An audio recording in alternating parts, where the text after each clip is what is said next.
Assalamualaikum warahmatullahi wabarakatuh. Apa kabar Bapak dan Ibu masyarakat Desa Catur Harjo? Perkenalkan, nama saya Manda Indurasmi.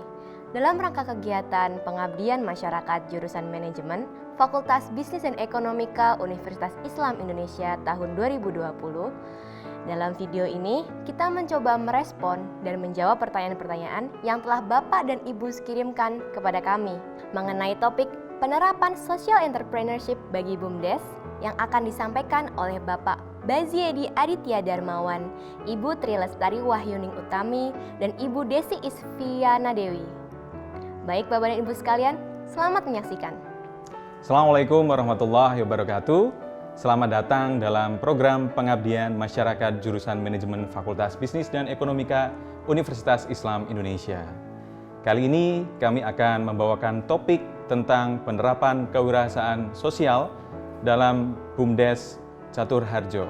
Kami akan membagi materi ini menjadi 3 bagian. Yang pertama adalah pengantar kewirausahaan sosial, kemudian dilanjutkan dengan penerapan dari kewirausahaan sosial, dan yang terakhir adalah rekomendasi penerapan kewirausahaan sosial dalam BUMDes Catur Harjo. Mengawali materi pada kali ini, saya akan mengawali dengan pengantar kewirausahaan sosial.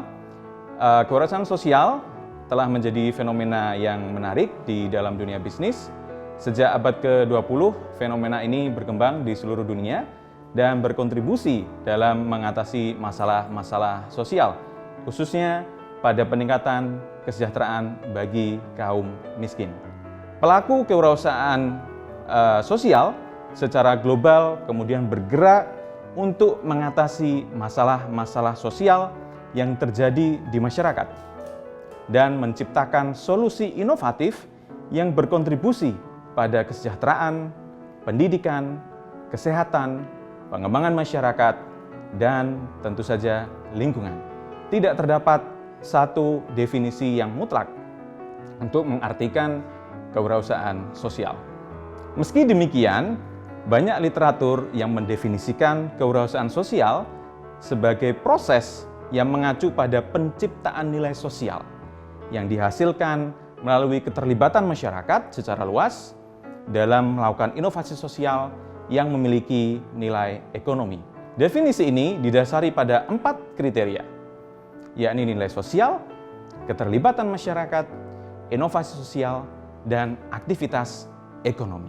Faktanya, menciptakan nilai sosial merupakan pendekatan yang paling umum diterapkan oleh lembaga-lembaga kewirausahaan sosial dalam melakukan aktivitasnya. Kenapa? Karena menciptakan nilai sosial merupakan sesuatu yang memiliki nilai atau bersifat universal, sehingga dapat diterima di seluruh dunia. Nah, pertanyaannya, apakah terdapat konsep kewirausahaan sosial di dalam Islam?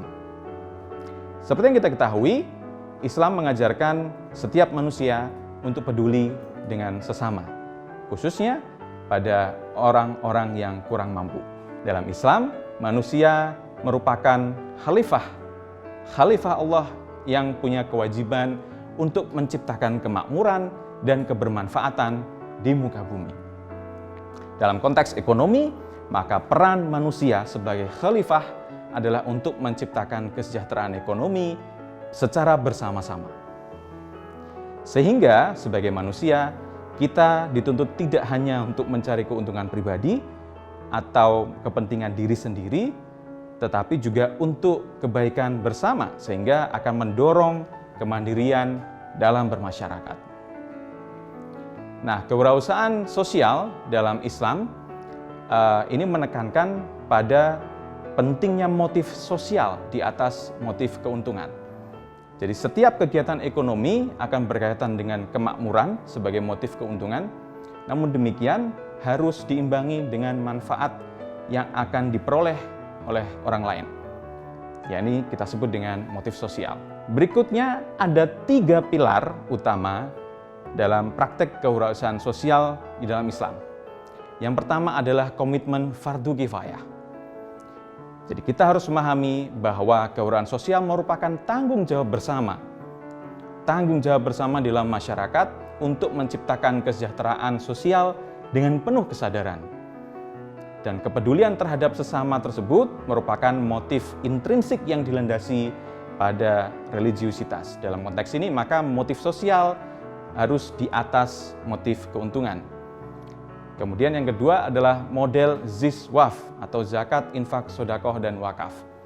Kita ketahui bersama bahwa banyak wakaf yang kemudian menjadi model kewirausahaan sosial yang kemudian banyak diadopsi dalam banyak sektor seperti ekonomi, pendidikan, kesehatan, sosial, dan keagamaan. Dan yang terakhir adalah kepemimpinan sosial.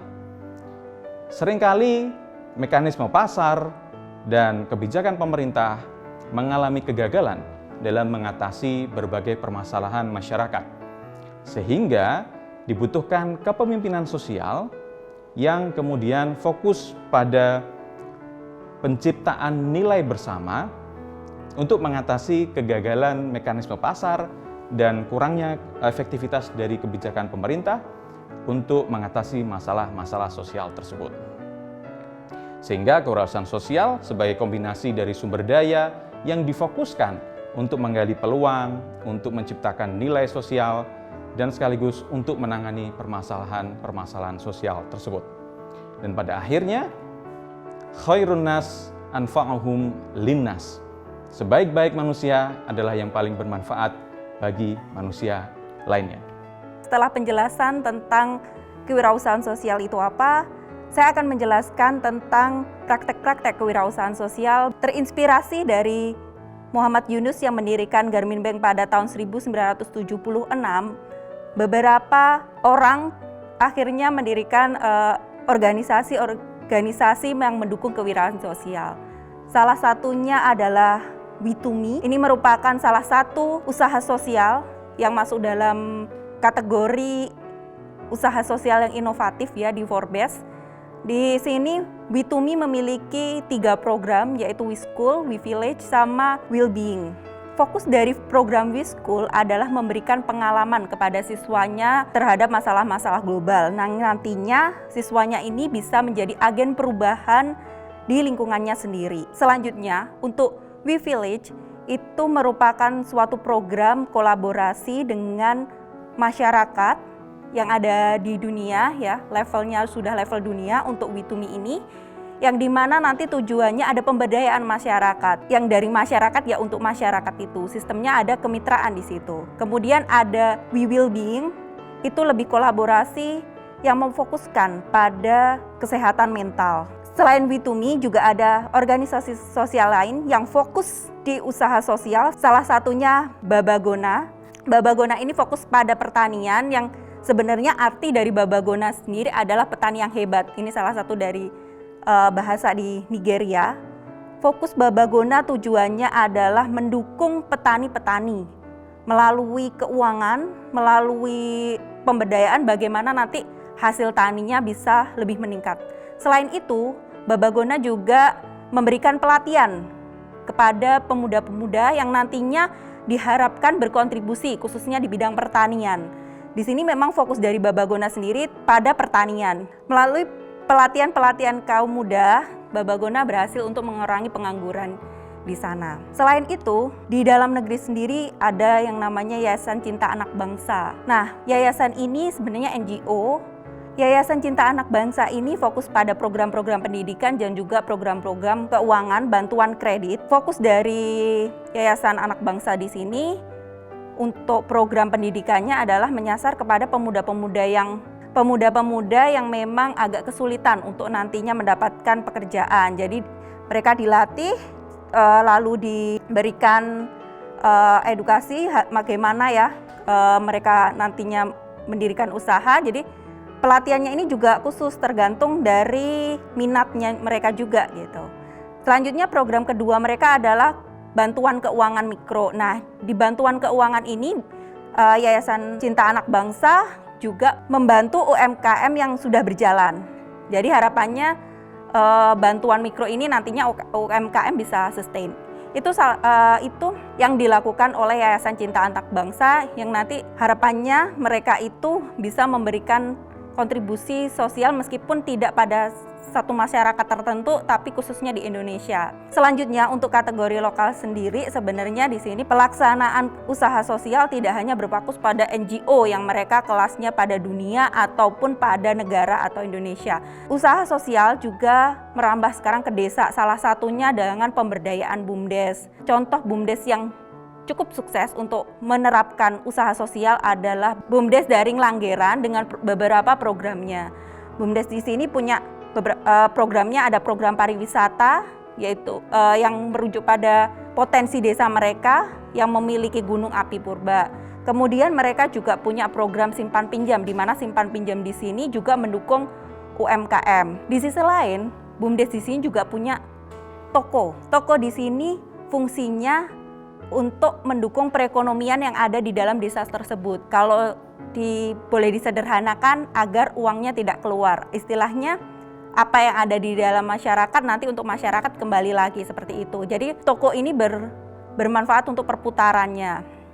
Kemudian BUMDes juga melakukan pemberdayaan kepada ibu-ibu, diberikan pelatihan yang nantinya harapannya ibu-ibu nanti juga akan memberikan kontribusi untuk misalnya untuk pariwisata, program pariwisata. Salah satu pelatihan yang dilakukan adalah memberikan pelatihan bahasa Inggris, memberikan pelatihan bagaimana nanti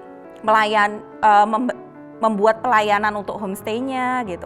Beberapa contoh di sini menunjukkan bagaimana praktek-praktek usaha sosial itu tidak hanya pada sektor tertentu atau pada daerah tertentu. Pada kelas dunia juga ada. Salah satunya yang dilakukan oleh Mituwi, Baban Goba yang ada di Nigeria. Mereka sudah cakupannya level internasional.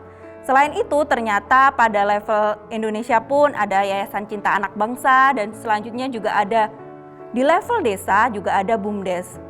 BUMDes tidak hanya BUMDes satu itu saja, banyak sebenarnya BUMDes-BUMDes yang sukses untuk menerapkan usaha sosialnya. Tadi kita sudah dengarkan ya, kita sudah tahu bahwa ternyata ada satu konsep yang bisa diterapkan di dalam BUMDes ataupun untuk masyarakat di Catur Harjo, di mana konsep itu adalah kewirausahaan sosial. Nah, kita sudah tahu konsepnya seperti apa, dan sekarang Fakultas Bisnis Ekonomika Universitas Islam Indonesia ingin menerapkan konsep tersebut pada BUMDes Catur Harjo. Nah, berdasarkan observasi yang sudah kami lakukan dan berdasarkan pengalaman-pengalaman BUMDes-BUMDes yang berhasil baik di dalam negeri maupun di luar negeri, maka kami ingin merekomendasikan sesuatu apa yang bisa dilakukan oleh BUMDes Catur Harjo ini.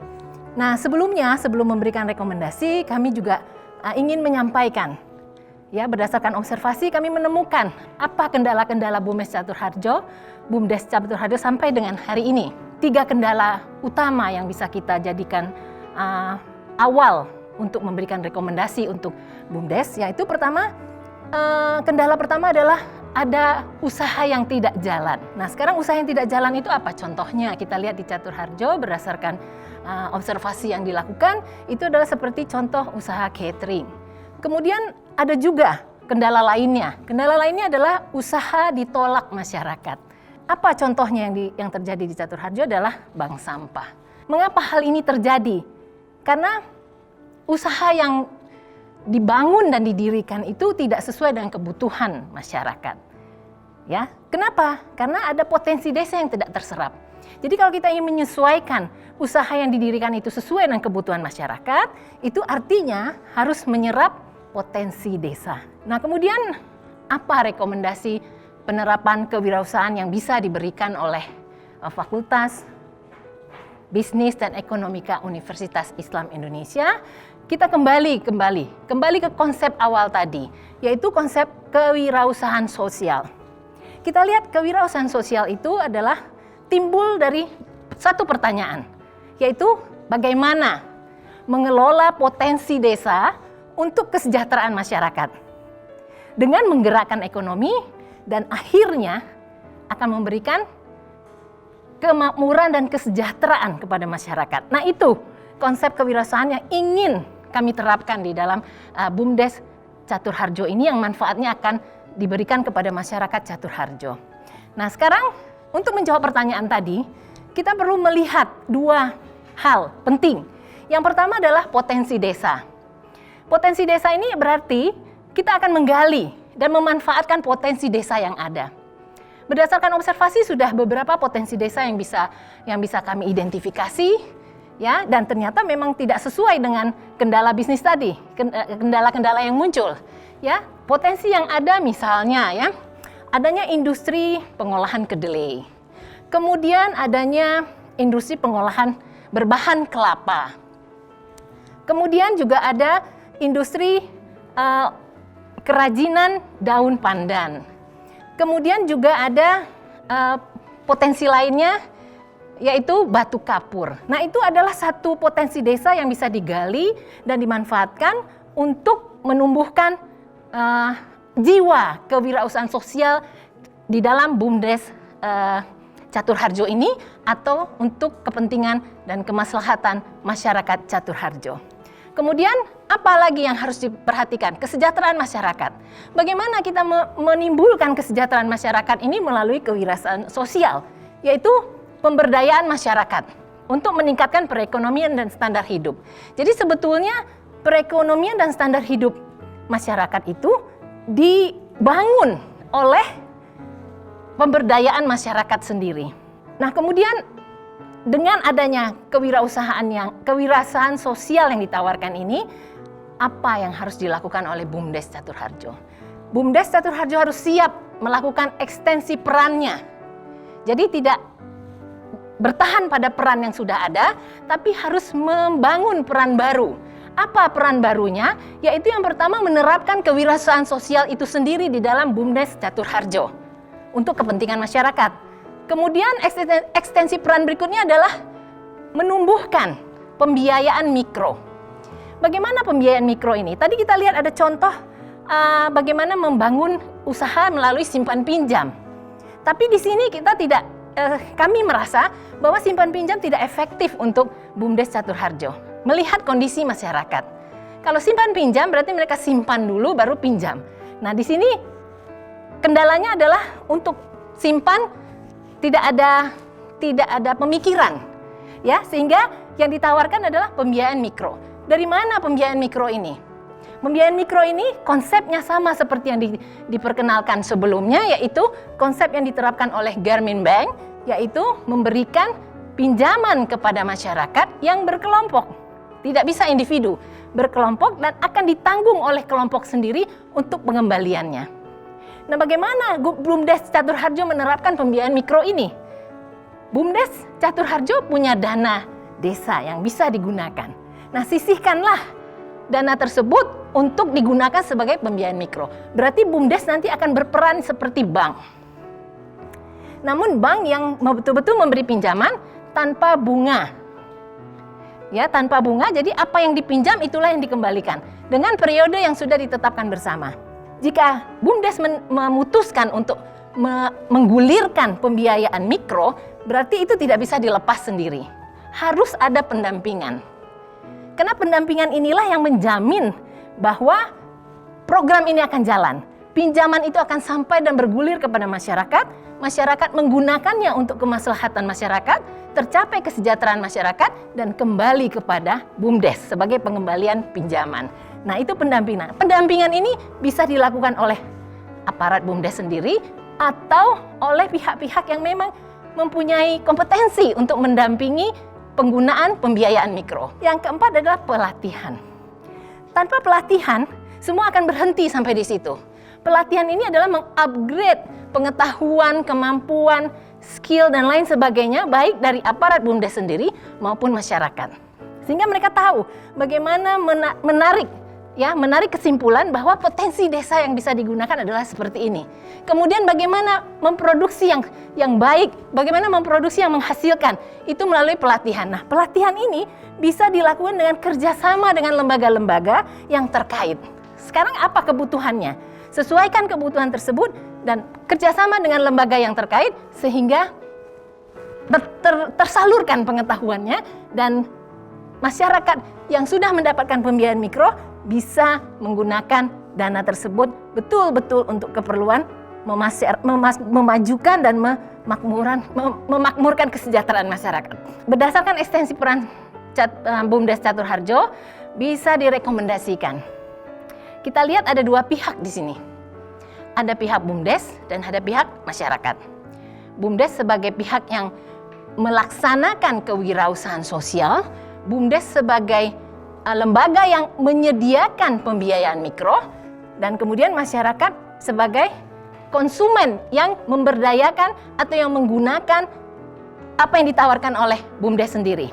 Nah, sekarang kita lihat ada strategi jangka pendek dan jangka panjang yang bisa dilakukan oleh BUMDes. Yang pertama, untuk strategi jangka panjang, BUMDes harus menerapkan konsep kewirausahaan sosial, di mana kewirausahaan sosial ini mengacu kepada pemberdayaan masyarakat yang menimbulkan kegiatan perekonomian untuk kesejahteraan masyarakat. Itu kuncinya yang harus dipahami oleh BUMDes sendiri. Itu adalah strategi jangka panjang yang harus dimulai dari sekarang sampai 5-10 tahun ke depan. Kemudian realisasinya apa? Nah, sekarang kita bisa lihat mayoritas usaha yang didirikan oleh masyarakat adalah UMKM, usaha mikro, kecil, dan menengah, dan mayoritas bahkan usaha mikro. Nah, usaha mikro ini tidak ada pilihan bahwa mereka memang modal lah yang menjadi masalah utama, sehingga BUMDes menyediakan pembiayaan mikro. Pembiayaan mikro yang bisa menggulirkan dana sehingga bisa tergerak usaha-usaha yang sudah ada. Kalau jangka pendek, apa gunanya pembiayaan mikro ini? Jangka pendek adalah menumbuhkan pertumbuhan bagi kelompok usaha yang sudah ada. Itu jangka pendek. Dengan adanya digulirkannya pembiayaan mikro ini. Jangka panjangnya apa yang kita rekomendasikan? Yaitu mendirikan kelompok usaha baru. Di mana kelompok usaha baru ini harus sesuai dengan potensi masyarakat Catur Harjo sendiri. Sehingga kelompok usaha ini menghasilkan usaha yang dicintai dan diminati oleh masyarakat. Sehingga tujuan utama untuk mencapai kesejahteraan masyarakat bisa tercapai. Demikian yang bisa kami rekomendasikan sehingga ini bisa menjadi suatu konsep baru yang diterapkan oleh BUMDes untuk menjadi alat perjuangan desa. BUMDes adalah alat perjuangan desa untuk mencapai kemaslahatan masyarakat. Demikian yang bisa kami rekomendasikan dan semoga semua bermanfaat. Sekian, wassalamualaikum warahmatullahi wabarakatuh.